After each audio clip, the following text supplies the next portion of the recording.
Brother, can you spare 400 terabytes? All this and more coming up on This Week in Retro. High-resolution color graphics. This land of high technology. The revolution in technology that made the information age possible. Those kids are not afraid of computers. Preservation on the high seas. Huge digital archive escapes deletion. DR-DOS is back? A look at what's new in out-of-date operating systems including DOS, Windows 3.0, and the original Mac OS X. New old games. I take a look at two new releases, both of which began life on the Amiga. That's not quite true, but I'm running with it. And the Sega Saturn mystery solved, along with a big win for Cookie, coming up on this week's show for the week of Saturday, the 21st of March, 2026. Up-to-date news for out-of-date tech. Hello everyone and welcome to a new episode with a guest returning. Reese, welcome back. Thank you so much for coming on. It's been a long time. It has, hasn't it? Yeah, I think last time I was on, wasn't I co-hosting, I think? You were, for Neil I believe. When he was on paternity leave, yeah. Yeah. And you've still got the mug, I'm pleased to see. I've still got the mug, yes. The mug is here. It has pride of place on my desk. Very limited edition, this. Good stuff. Yes, only two made, and you've got both of them. Yes. Thank you for coming on. We've got a packed show this week again. How's your week's been, Jason and Chris? My week's been good. Chris, are you packing for the gulag? Are you ready to be sent off for your 3 weeks of delightful exile from the show? I am indeed, yes. Lots planned, although nothing solidly planned. Just lots of catching up with my old mate, who was also into the Amiga back in the day. Massive fan of Captive, so I think it's just going to be drinking, gaming, and showing him every beach in Western Australia. So it should be good fun. Fantastic.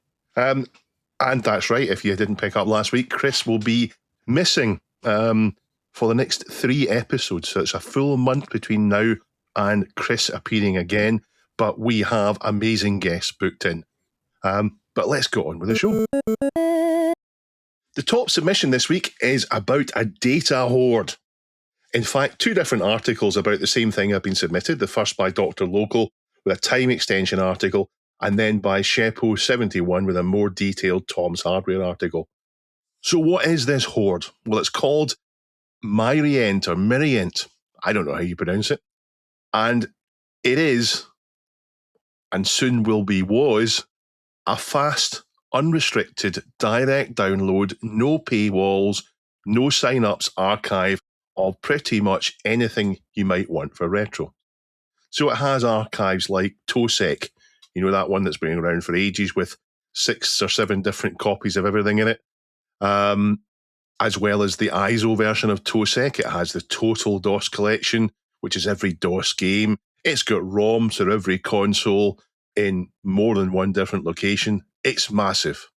Now, it only started about 3.5 years ago, and it's run by someone who's only known as Alexi. And it is 385 terabytes in size. So to give you some perspective, I got Excel out. And roughly speaking, that's the equivalent of 100 billion Atari 2600 games.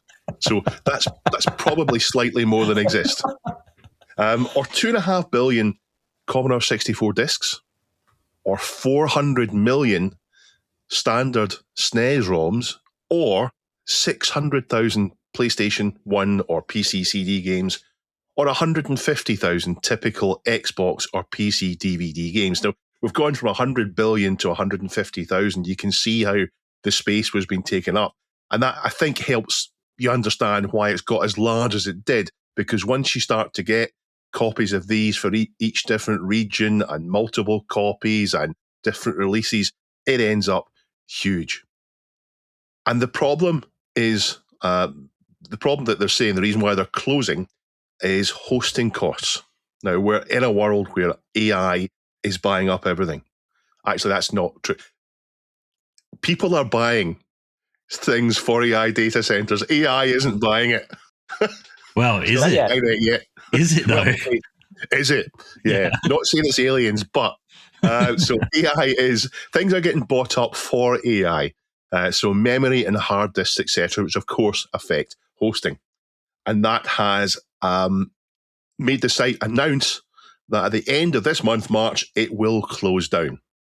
But the good news is that a community effort has set out to save Myrient, and they've announced that thanks to initially a torrent, which is supposedly the first stage of their plan, but it's unclear how it'll be, they're going to save the archive. So that's a huge amount of data. Now, I don't know a great deal more than that, other than it's going to be saved, and they hope to do more than just the torrent on it. But let's talk about data hoarding. I do it. I suffer from FOMO, the fear of missing out. And that means I have collections of data because I worry I'll lose access. I've got a NAS, a networked attached storage, a nice Lian Li box with a lot of hard drives in it and lots of stuff on there.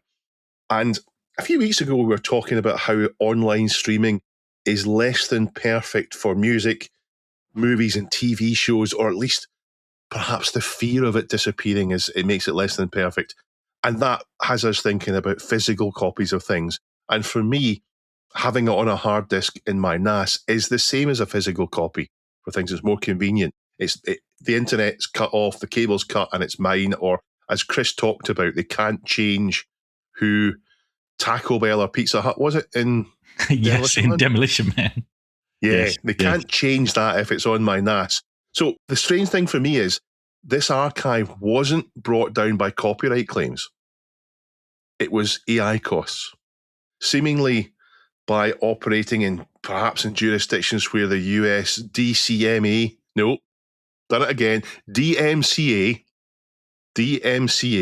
I keep calling it DCMA. I think DCMA sounds better, but DMCA isn't as toughly enforced. I don't know, or by not accepting any money, they've avoided it. I don't know. They've presented themselves as a not-for-profit preservation archive, and the reason they're saying they're closing is because of hosting costs. Do you have, though, your own digital archives? Are you worried about losing access to all of this? For the whole history of retro, it's been relatively easy to get a hold of any ROM we wanted, but will that always be the way? Chris? Yeah, it's an interesting one. I mean, when I first got into GOG and I started buying up games, most of which I still haven't bothered to install, I swore blind I was going to download every installer because, of course, GOG lets you do that, unlike other storefronts. So you don't have to go through the storefront to install it in future. So I just assumed I was going to back all those up to a hard drive or maybe onto disk somewhere. And, of course, I've not bothered to do that at all. I think I've got a local collection of about 5, whereas my online collection is goodness knows how many. But also, I don't know why, but it sort of made me think, and this is partially to do with the work that I'm involved in my day job, which I don't talk about very much, but part of it is digitization projects and also libraries. And it's made me think about, now that we rely so much on digital and we see throwing stuff in the cloud or whatever, or even on, local like a NAS as preservation, as to whether or not it truly is, and thinking about, especially when we turn physical assets into digital ones and we see that as future proofing, how discoverable we would be as a civilization, to put it that way, in say 2,000 years time. So that's the big picture things I've been thinking about. But yeah. Is a CD not just a CD-ROM, sorry. It's a CD-ROM, not just a digital archive of data. It's a floppy disk, not just the same thing. Yeah, but I guess there would be some physical stuff around that. Let's talk about a game. Even if you couldn't in 2,000 years play the media, you might at least have the plastic box with the sleeve, and there would be something for a future civilization to go, oh, this is what they're into. So it's interesting. Yeah. Reese, what do you think? This is particularly relevant to me, actually, because I quite recently went through the whole rigmarole of upgrading my NAS, which was very long overdue, and I picked the absolute worst time to do it, with hard disk prices being as high as they are. So I can absolutely sympathise with Myrient or Myrient. I have no idea how to pronounce it either. So I went from 8 terabyte drives to 16 terabyte drives in mine, which I don't even want to talk about how much that ended up costing me. But my problem actually, I mean, yes, I do have ROMs and things stored on there. I mean, I do, obviously have to play games and stuff for my YouTube channel and capture footage and stuff, which I generally do on the Mister. But my problem is actually letting go of like footage that I've recorded for the YouTube stuff. Some of my projects are like 50, 100 gig or whatever, and it soon adds up. and I just don't want to let go of any of it. And that's kind of what I end up using all of my storage space for. So I am very much a digital hoarder. My own stuff and anything I can get my hands on, really. I've got to say, I've become the opposite with footage, whereby I've now got to the point where if I find myself running short of hard drive space, I'm like, well, all those projects are done. Delete. Yeah. Right? Just delete, because that's cheaper than buying another drive. I'll never use it. The thing is, I always tell myself, what if I need like a B-roll shot of an Atari ST on a desk for a future video? And I never use it. I never go back to that old footage. I always just do it again. So I need to be, more disciplined like you. It gets to the point where you haven't got enough hours in your life to go back and watch all the footage you've shot. Do you know what I mean? So it's quicker just to do it again. Yeah, it is. Yeah, it is. Yeah. But I know what you mean. It is hard to let go of at first. Yeah. Are you worried, Jason? To keep you awake at night? I can convince myself either way, right? I mean, there've definitely been times over the past, 25 years or so where it felt like, oh no, the era of cool stuff online is all coming to an end. But by and large, I think things have kind of leveled out and will continue to. On the other hand, I can very easily convince myself that the digital world around us is actually quite brittle, and it wouldn't take very much at all to really change it forever. I want to talk about the DMCA question point that you made, Dave, and this kind of is wrapped up in a few different things. We'll have a news brief coming up a little bit later about a preservation and IP troll situation.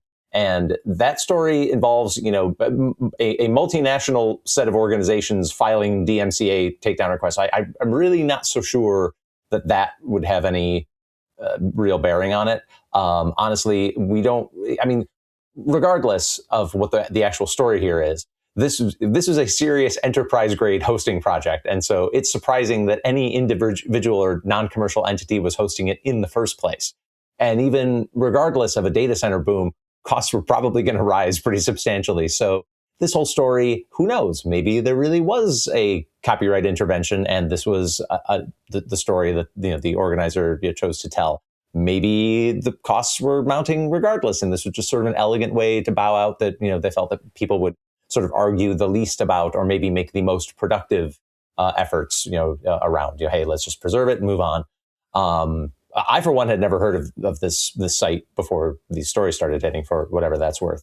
And then just your back of the envelope calculation there on the 100 billion Atari 2600 games made me think about, and I think we covered it on the show at the time it was happening, that generator out there that was trying to put together playable Atari 2600 games by simply randomly generating them. So somewhere in that 100 billion, there might in fact be the next Freeway or Dragster or Combat or something. Interesting challenges, and it's a very opaque story. So good to hear that it's being preserved one way or another, I guess. It does take me back to the good old days when the internet was just a collection of individual websites. Remember that? Before we all consolidated down to about 5. And there was all these different ROM sites you would go to, and they would appear and disappear and stop working and start working back in the earlier days of MAME and emulation and all the rest of it. And that's what this looked a bit like to me. The information is still, I believe most of what was on there is still on archive.org. And other places. The website still exists as of today. When you watch this show, if you watch it in the first few days, it'll still be there. And I don't know if the website will continue through this preservation effort. But I don't know. In some ways, if it does turn out to be hosting costs, I'll be slightly happy that it's not been forced away by all the different copyright owners who perhaps hopefully are saying, look, this stuff's 30 years old, we can stop caring about it. I don't know. But anyway, I hope all the information continues and is still freely available afterwards. We appreciate the sponsorship this week of Pixel Addict magazine. I was excited 2 weeks ago to share that issue 33 was coming together, and I'm even more excited to share that as the time that you are watching or listening to this, it is shipping. They are covering the homebrew scene, including the Barbarian port for the Atari XL and XE, the atmospheric Apple II text adventure Escape from Castle Drakensstein, the usual regulars, Stony PlayStation coding, retro tech news, cover mount classic, Alex Trower's A Bullfrog, our Deadlines comic strip, vintage toy collectibles, homebrew hero game selection, all this and more, to borrow a tagline, in issue 33 of Pixel Addict magazine, which you find at... We'll just honor the tradition. Reese, where would they go to find out more about Pixel Addict magazine? Addict.media. Addict.media. Print edition subscribers receive the digital PDF version free of charge, all part of the service provided by Pixel Addict magazine. And Dave, if people were interested in having their product or service featured in this sponsor slot in a future episode, what would they do? They would email us. Not as Reese has edited the notes to say calling Dave on his landline. If you know what a landline is, do it. But no, email twir@thisweekinretro.com. Thank you for considering that, and thank you for Pixel Addict sponsoring this episode of This Week in Retro. It is another operating system news corner. I got to say, I like doing these. I'm even mostly sort of over the inherent stress of covering anything related to Amiga operating systems and their various confusing and largely incompatible forms. Or maybe I'm not as over it as I thought, but Amiga is not one of the operating systems we need to talk about this week. Our first Retro OS story comes from Elk 1984, and I totally did, I don't want to bump the microphone, but I did the Leo DiCaprio pointing and recognizing meme when I saw it. It's about a revival of one of the more successful alternatives to MS-DOS from that heyday of the pre-Windows 95 era, that being DR-DOS, not Dr. DOS, it's pronounced DR-DOS, from Digital Research, the company that's best remembered for its pioneering and prolific CP/M operating system, which, as the story goes, but for the decision of founder and lead genius programmer Gary Kildall to not change his personal plans around IBM's whims, would have been the core of the original IBM PC line rather than Microsoft's barely ready for primetime DOS concept. Since they were frozen out of the money printing machine that MS-DOS became, Kildall and Digital Research started morphing their x86 implementation of CP/M into something that would work and look like MS-DOS. And for a while, DR-DOS really was a legit competitor to Microsoft. It had both shrink-wrapped retail versions, it had OEM versions that were shipped by PC clone makers. Now, as Microsoft kind of started to devour everything in what became known as the Wintel ecosystem, Digital Research was bought up by Novell, who were makers of networking software, and Novell was really trying to, bulk up to be as powerful and potent as Microsoft. They went on to buy WordPerfect, Quattro Pro. They were trying but failing to shore themselves up against Microsoft's rapidly expanding footprint in operating systems, networking applications, kind of owning that whole stack. Now, where the DR-DOS story gets interesting for me is that weird gold rush period around Linux that started in the later half of the 1990s. So you had companies that were popping up all over the place trying to find a way to commercialize this free operating system that was delivering a lot of the best features and capabilities of old school Unix, but with none of the mandatory price tags. One of those companies was called Caldera, and it was kind of a corporate cousin to Novell, basically had the same investors. Caldera ends up taking over the rights to DR-DOS. And at the same time that Caldera is pushing out what it calls Open Linux, it was also trying to find business partners who wanted Caldera OpenDOS, which was DR-DOS with a funny hat. And they were positioning it to be an alternative in low-end x86 systems, as well as a platform for thin clients. And thin clients being kind of a thing at the time, kind of a modern graphical idea of a text terminal where all the real processing is happening somewhere else, but the thin client just handles user input and output. Caldera had a really cool press kit and pitch to resellers about OpenDOS, and which may even still be in my Office Overflow room somewhere. So, guys, any experience with fine Digital Research products? Team Atari, you guys want to tell us how awesome GEM is, keeping in mind this is a 1-hour show, so if you can keep your remarks as brief as possible. Reese is the expert. I see my name mentioned in the notes. I presume this is because I made a video about this a while ago. Can you remember anything about it? Casually put that out there. Microsoft absolutely, did kill off Digital Research and GEM, but obviously Apple was also kind of a big factor in that as well.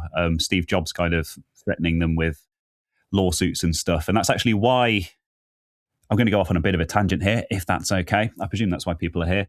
That's why, if you look at the Atari ST version of the GEM desktop, which was, of course, the default desktop on the Atari ST, versus the PC version, the Atari ST version has a lot more functionality to it. Like you can have overlapping windows and stuff like that, which the PC version doesn't have. And that was a direct result of basically Apple and also, to some extent, Microsoft kind of threatening Digital Research. And for some reason, Atari continued to develop their own version in parallel and kind of ended up flying under the radar. So There you go. That's my fascinating digital research fact for you. I do have a little bit to say about them, which you won't be expecting, Jason.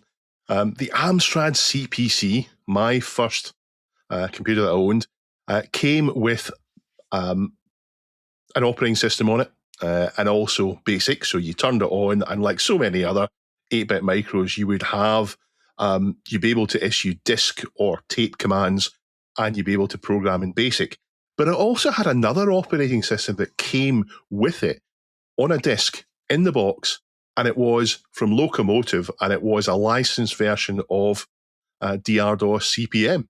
So the Amstrad CPC was a CP/M machine, although most CPC users didn't know it as a CP/M machine because you would have to take that disk with the purple or the green label, depending on which one you had, stick it in and load that up, and then you would get this 80-column mode CP/M, which, once it was loaded, was just the same, really, as the other operating system. So it came with two, and one was a DR-DOS license CP/M on it. So that was my little bit of there. And of course, I used GEM on the Atari ST, but I will say my Atari ST days, I mostly just stuck a game in the drive and turned it on. Yeah, I mean, wasn't the PCW CP/M based just by default? Yes, Or, yes, yeah, that's what it was. Yeah, in fact, it is. Yes, they still exist. Still is.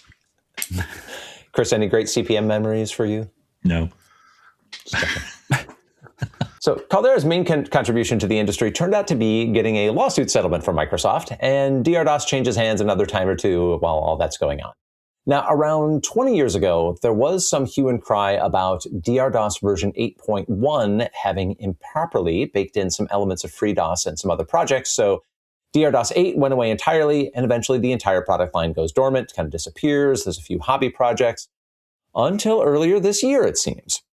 Now, there's a company calling itself Whitehorn Limited, and it operates dr-dos.com, and they are putting out weekly beta releases of what they are calling DR-DOS 9.0, while pointing out that this is a, quote, clean room development approach. It goes on to say, DR-DOS 9.0 is built entirely from scratch with no code from previous versions. Unlike DR-DOS 8, which faced significant legal challenges, our implementation contains no EDR-DOS code, no Caldera code, no Novell code, and no FreeDOS code. This is a completely new code base, legally unencumbered, developed by studying documented DOS behavior and specifications. Clean room development ensures that we can distribute DR-DOS without the legal baggage that plagued earlier versions. End quote. All right. So, Whitehorn is the trademark holder of DR-DOS, I checked. But a quick search also showed that the original trademark was abandoned way back in 1998, and even the OpenDOS mark that Caldera was using was ditched in 2005. So, I suspect that Whitehorn is not so much recoding DOS from scratch for the noble aim of being on the up and up, but rather because they don't actually own the rights to any of that legacy code, which did in fact run pretty well back in the late 1980s and 1990s. Now, and to judge from the weekly release notes and detailed bug fixes, there is still a ways to go before this DR-DOS 9 is going to be on par with FreeDOS or running throwback MS-DOS. There are some core capabilities they're warning you about, like wildcards being kind of shaky, and you're limited to just 2 volumes, such as one large hard drive partition and a CD-ROM. I'll bring it up now because I'll forget if I don't. And this is perhaps a little bit uncharitable of me here. Now, clean room development means that you don't have access. You haven't even looked at the other code, and you do it completely on your own, separate to it. And this is, of course, famously how the IBM BIOS was clean room. Someone developed a clean room alternative to it, which is why we get IBM PC clones and compatibles and all the rest of it. Big deal back then. Lawsuits all over the place, lots of legal interest, forensic programmers and all the rest of it. That's not going to happen to DR-DOS. No one is going to forensically go through the new code to prove it has or hasn't been clean room, and no one's going to take it into court, really. It's not going to be the same scrutiny. So is it really going to be clean roomed, or are they just saying it's going to be clean roomed? Perhaps that's a bit cynical of me. Yeah, and we won't really know, but you're right. I mean, if nothing else, there's a lot more DOS source code floating around. So yes, how would you establish that somebody hadn't looked? It's true. Regardless, I do think this is an interesting project to watch. Weeping Scorpion caught the operating system wave and submitted a piece about activity on the OS-free Janus project. This one was a little trickier to pick through, but I think I got it. I think it goes like this. All right. There's a long-running project out there to redevelop the old Windows rival OS/2 from open source scratch. A component of that project is called Win16 Personality, a Windows 3.x compatibility layer.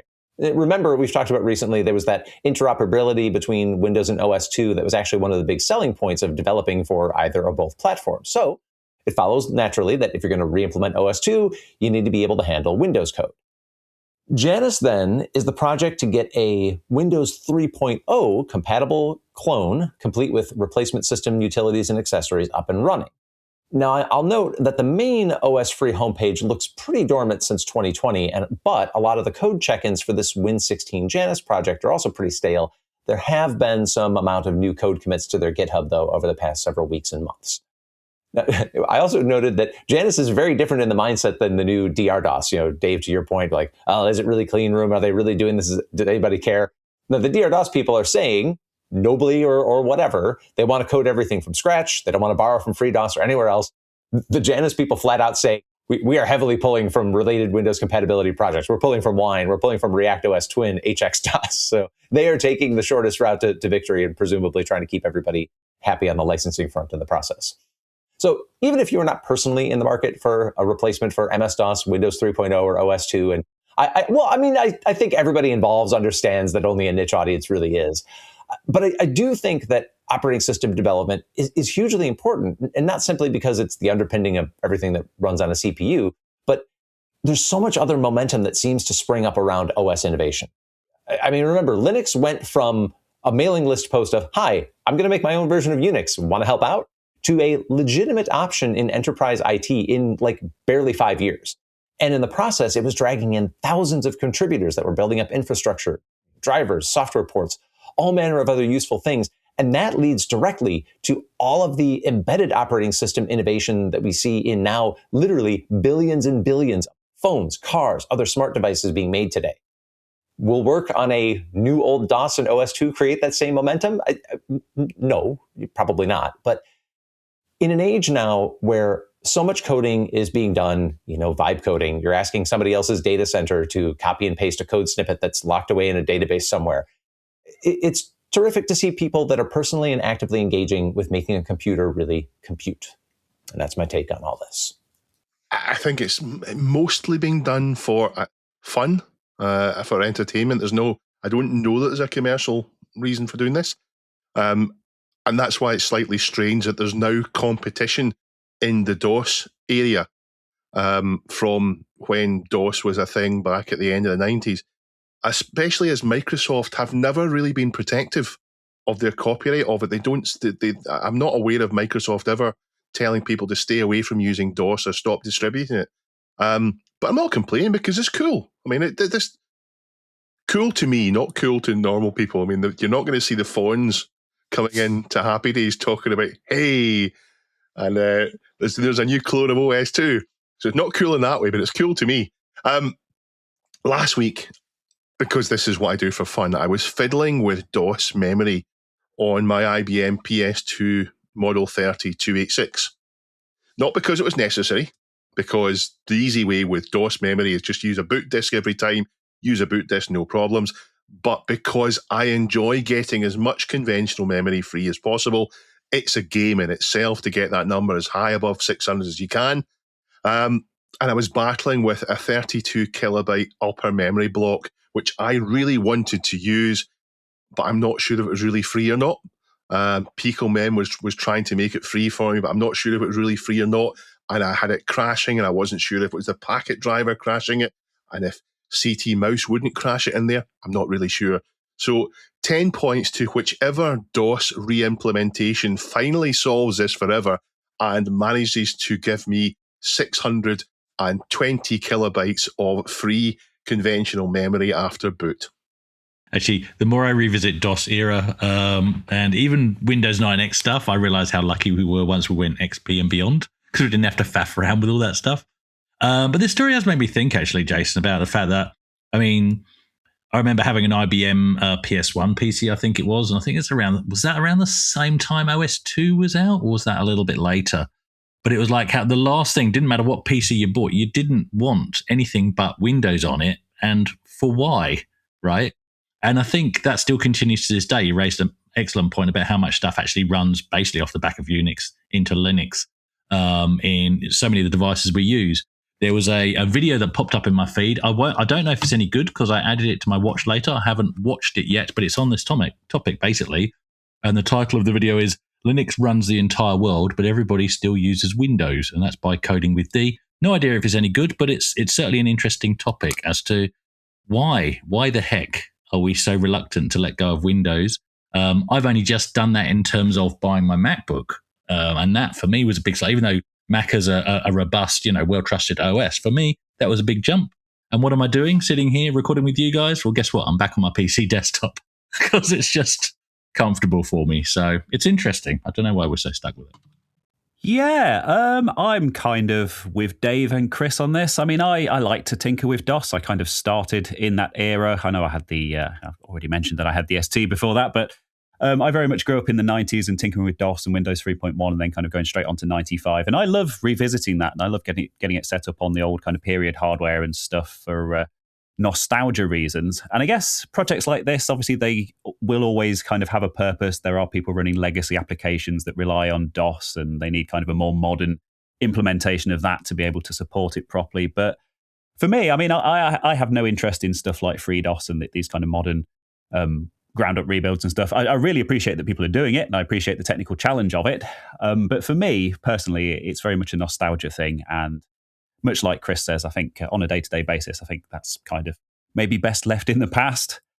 But yeah, I love it. I mean, I talk about this a lot, and just people kind of pushing the limits of what can be done and what can be reinvented, and kind of finding new ways of doing the same thing. And yeah, I guess if it's not for me on a day-to-day basis, doesn't mean that I don't think that it's cool. And it's very interesting to see somebody working on this.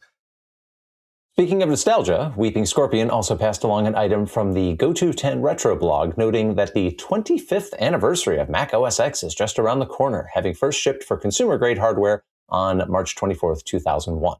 We'll link out to the article, which is overall a pretty good summary of how the Next Step operating system grew out of Steve Jobs' departure from Apple, how it becomes folded back in as a Mac OS replacement after Apple keeps trying and utterly failing to build a next-generation OS in-house. I do want to note that as of this recording, there are a couple of important typos in the author's work here. Steve Jobs did not depart Apple in 1995. Apple did not buy Next for a mere $427, so don't go telling anybody they did, but just because you read it on the internet. Usually this is a Mac skeptic show. Does anybody want to reminisce about scoffing about the vast improvement that this represented over, dumb old Mac System 9? Or did you recognize at some point in the early 2000s that maybe things might be changing? Yes, I'm going to chip in here.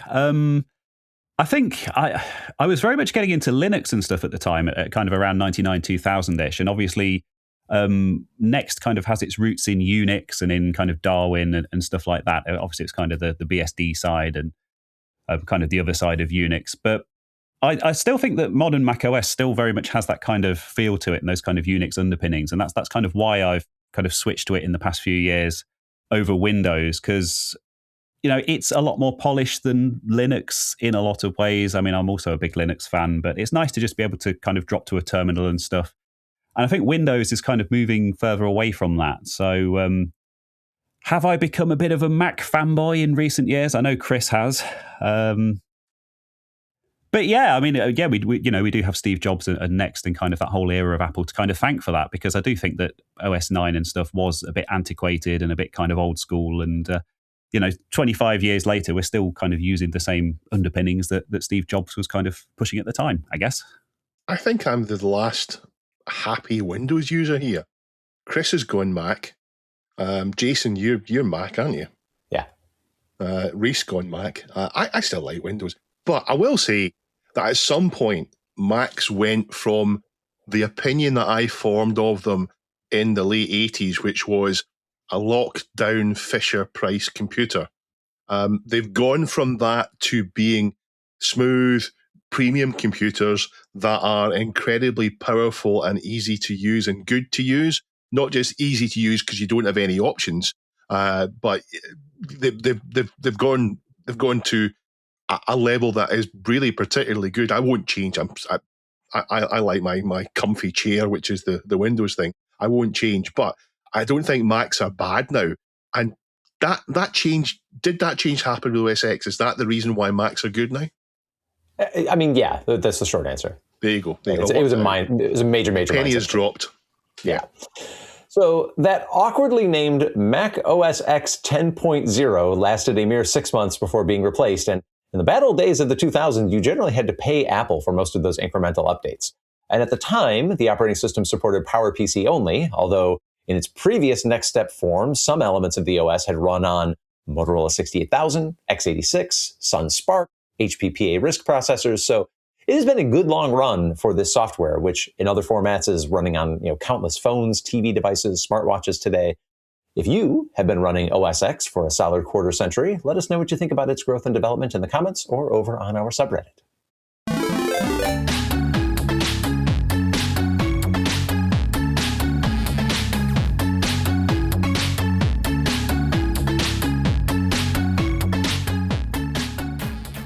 Over on Discord, a new twirler let us know that his recent annual Patreon membership was, in fact, a Valentine's Day present from his wife, which to me has huge, she just gets him energy. So if you would like to join him and his wife and others, patreon.com/thisweekinretro, where we have both monthly and annual options. And I think that's what we're going for when we make this show. We want it to be romantic. We want this to be an aphrodisiac. We want you to watch this show to get you in the mood. In the mood for briefs. Yeah.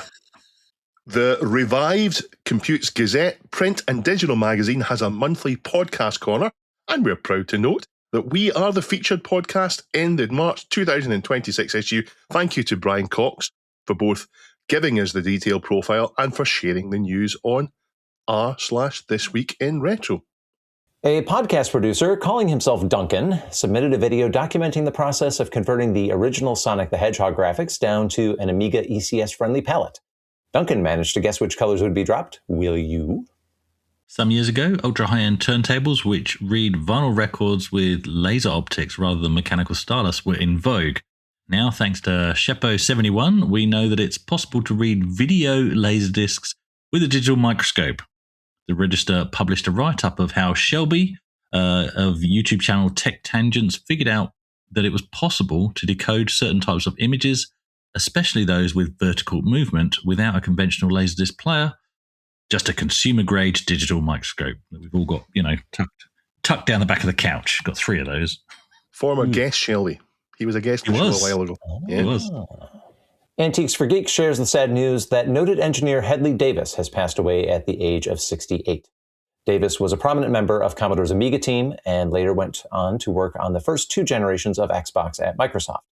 In recent years, he was an instructor in circuit board design at the University of Delaware, a Burning Man enthusiast, and an aviator. And his obituary notes, Hedley had a very vibrant personality, so the family requests that you dress colorful, tie-dye shirts, jeans, or any Burning Man attire. And we'll link out to that memorial. Anth Rogers has been hacking arcade games into the Apple Watch recently. And not content with race games like Outrun and Ridge Racer, he's now bashed the 1983 Vector classic Star Wars, possibly the best arcade game ever made, into the wrist-mounted form factor, which I'm not entirely sure that's the best place for it. But thanks to BeatFixer for pointing that out, the author does show off the ability to beat the first level of the game without the classic flight yoke, just tapping the screen to fire. I'd imagine that's an extra level of difficulty. Impressive. Most impressive. A long-suspected internal project for the Sega Saturn has apparently been confirmed. Retro RGB reports that an interview published in Beep 21 magazine earlier this month involving former Sega hardware developers Kenji Tasaki and Junichi Naoi included some details of an external accelerator for Sega's penultimate console. Apparently, Tasaki had previously denied the existence of this project, which he then apologized for in a recent tweet. Thanks to Pajako6502 for submitting this story. Reese, do you remember when Bob was on the show? Bob from Retro RGB. That was a fun episode. I do, yes. I'm a big fan of Bob, yeah. Yeah, I remember Bob and I trying to make you laugh and just wrecking you all the way through it. Yes, I do remember that. Yeah, I do remember you completely and utterly derailing me pretty much constantly all the way through that episode. Yeah, thanks for the reminder. No problem. We've stumbled into a very guestful news briefs here. Very cool. An obscure game from 1999 called Cookie's Bustle has been denied proper preservation because of an IP troll who would challenge even the most innocent arm's-length assets online, even gameplay videos. The VGHF, the Video Game History Foundation, has finally managed to disarm the troll by successfully appealing to the trade groups who helped him issue the IP challenges. It's a long but interesting story which may provide a template for defeating similar bad faith challenges. And of course, this kind of thing is our cultural history. It's important it's able to be preserved. If you sell something to the public, then criticism of it, reviews of it, and all the rest of it are legitimate. And I'm glad to see that's been stopped. However, I still think the advantages with the IP trolls, they have so many tools that they can cost-free cause harm to the retro world with very little repercussions for them. G7VFY said he posted this story because he likes a happy ending, so let's follow his lead.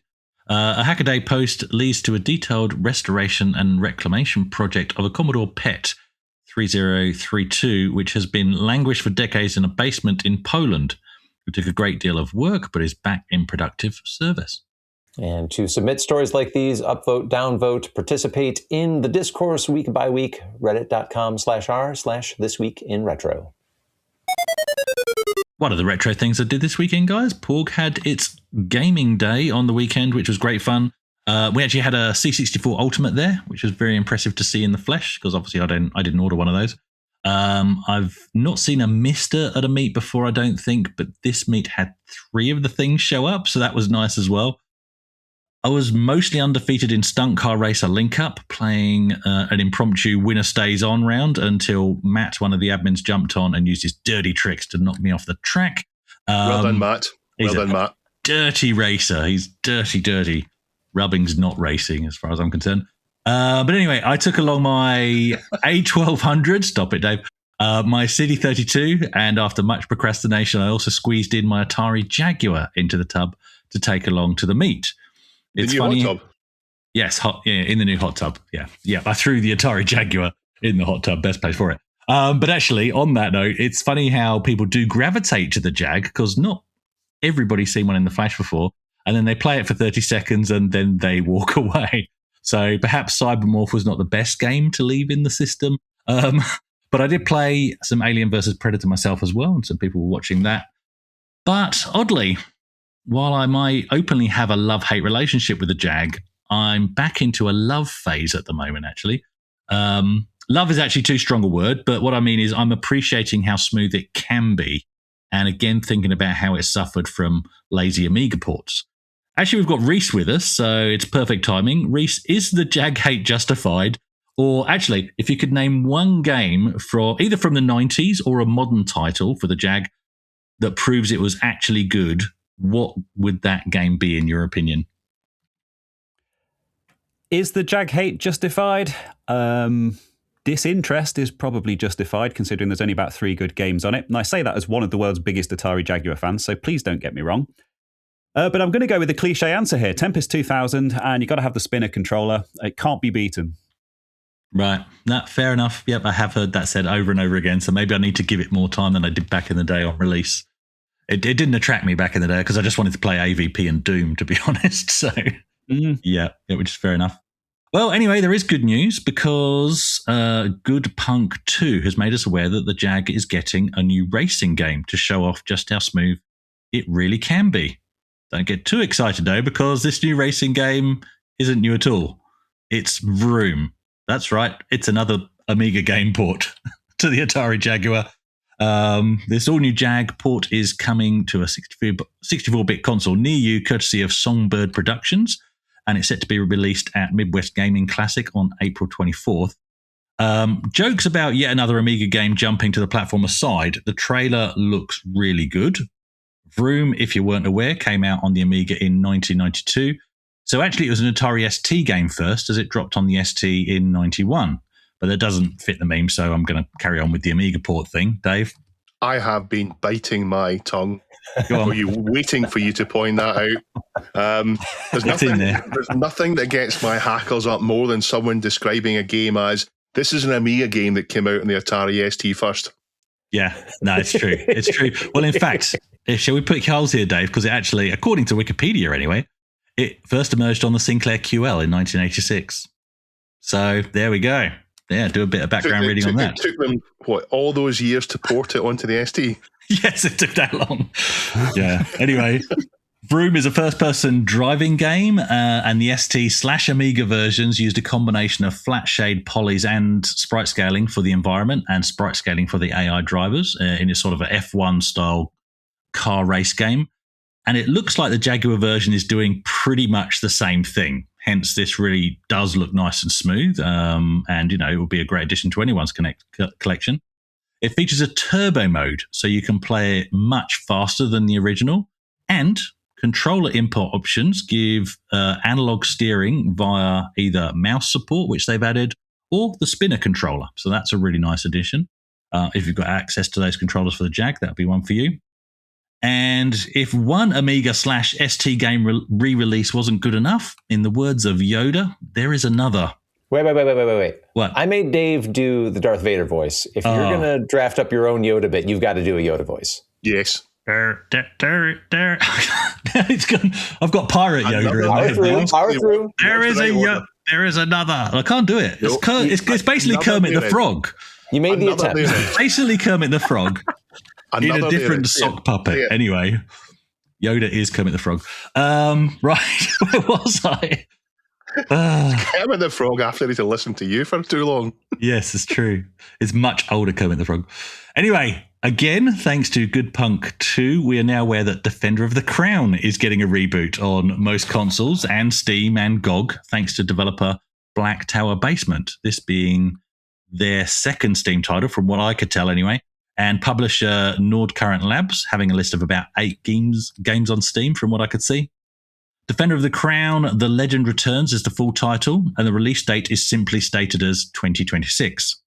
Defender of the Crown, of course, was originally a Cinemaware title, and as with all their games, it featured a fun storyline, stunning audio and visuals for the time, resulting in a cinematic experience with action and adventure game elements for the player. From the trailer, they've kept a classic mode, so you can relive what looks to be the original game, or 2 other options to play as well, with updated, more advanced graphics and alternative gameplay options. So, guys, what's your poison? If you could pick one of these, let's call them both remakes, the Jag version of Vroom or the modern system-compatible revisit of Defender of the Crown, which would it be? Yeah, I've been following along with this Defender of the Crown thing, because it's a game that kind of largely passed me by back in the day. I think it's more of a Dave game, I think.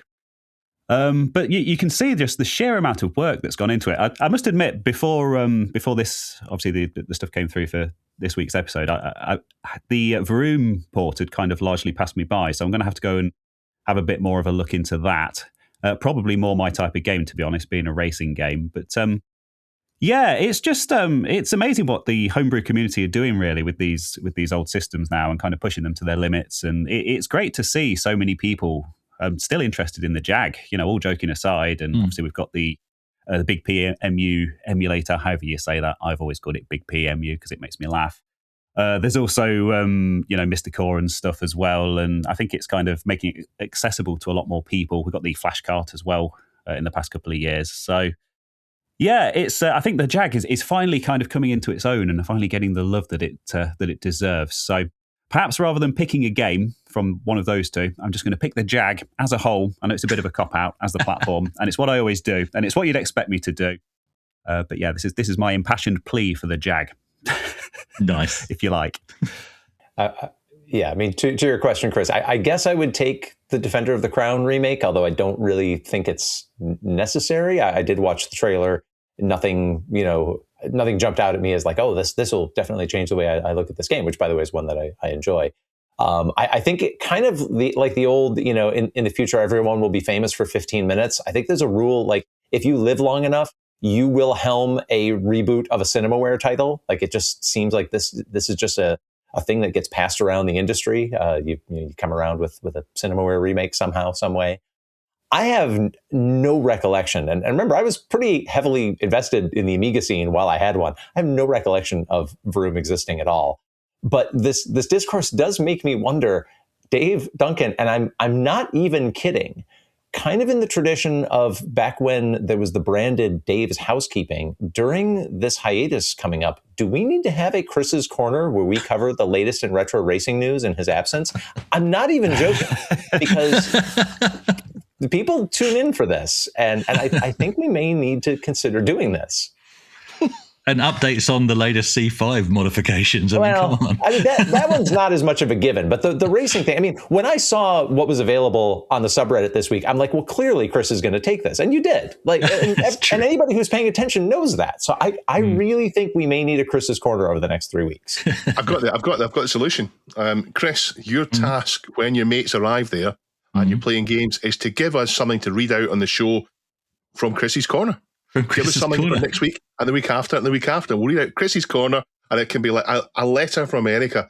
A letter from America is something that we get in the UK. Used to get in the UK, where a correspondent would send over a letter saying what was happening in America back before we had big news, so we can have a Chris's Corner updates.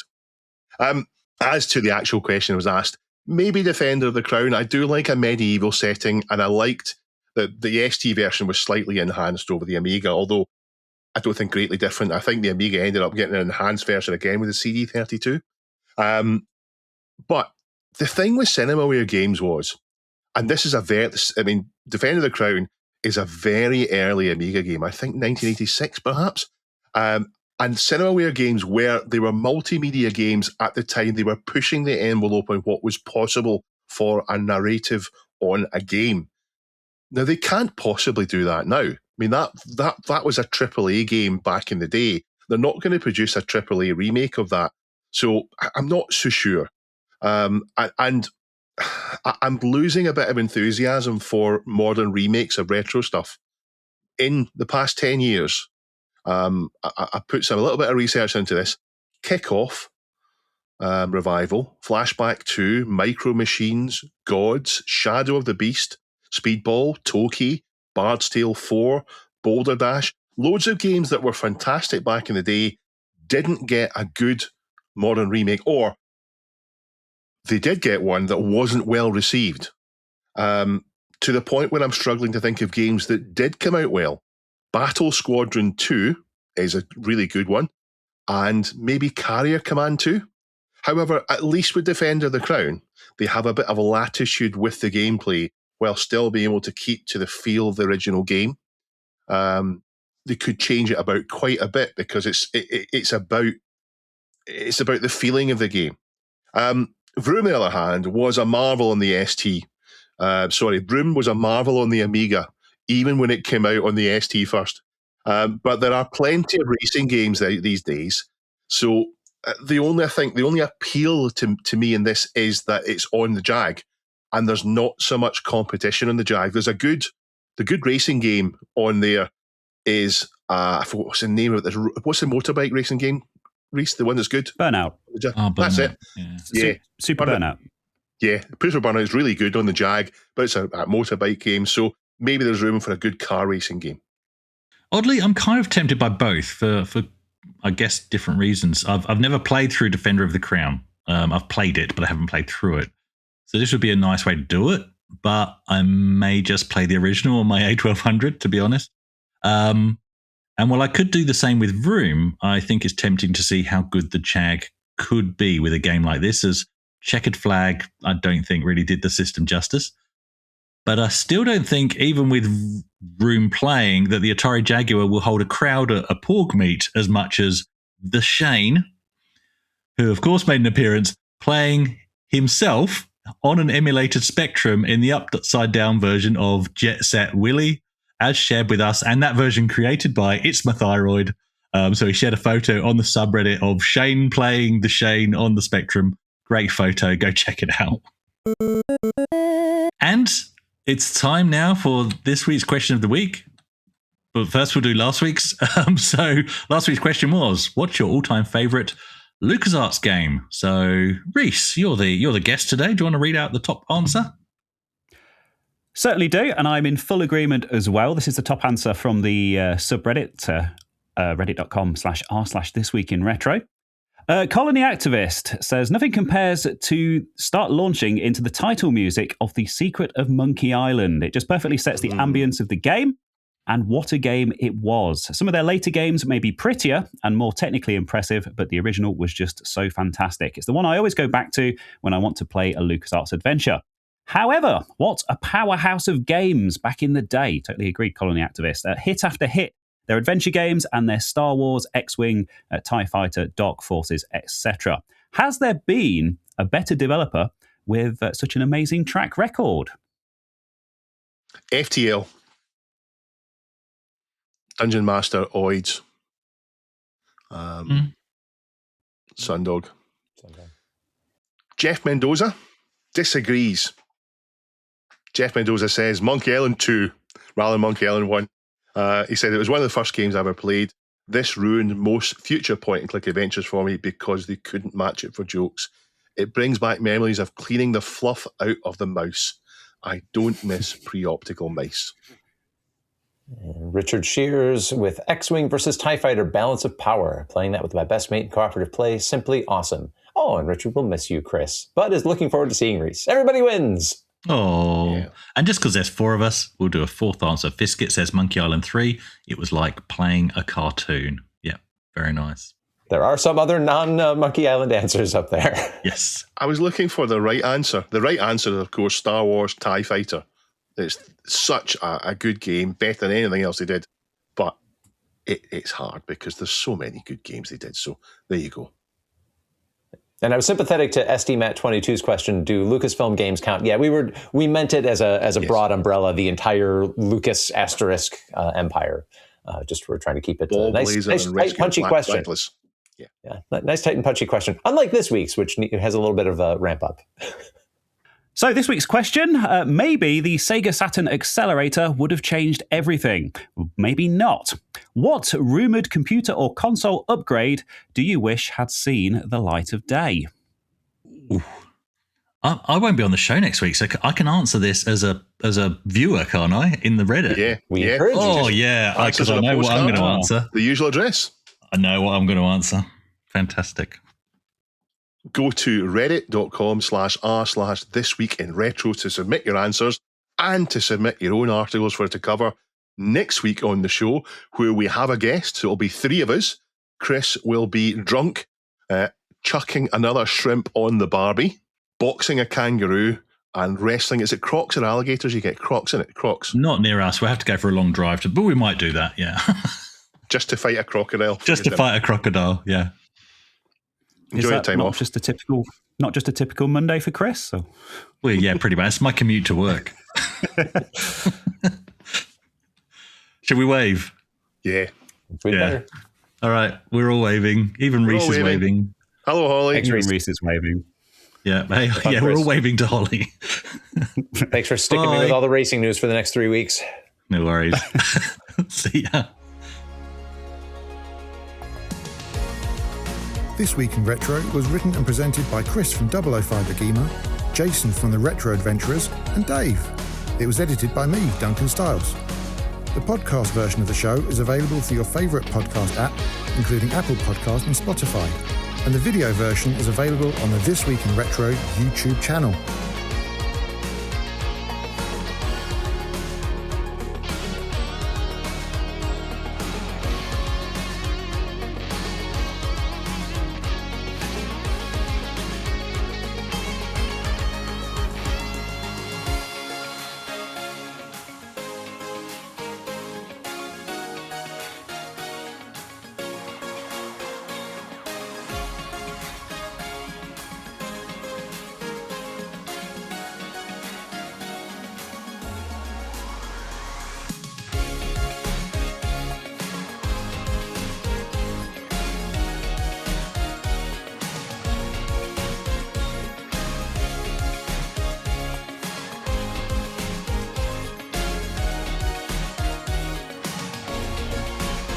Join our community subreddit at r/This Week in Retro to suggest and vote on the stories we cover on the show. Please give us a like and subscribe to help us reach new viewers. If you enjoy our show and would like to support it, then please check out the link to our Patreon page in the show notes or description. Thank you for listening, and we'll see you next time for more up-to-date news for out-of-date tech.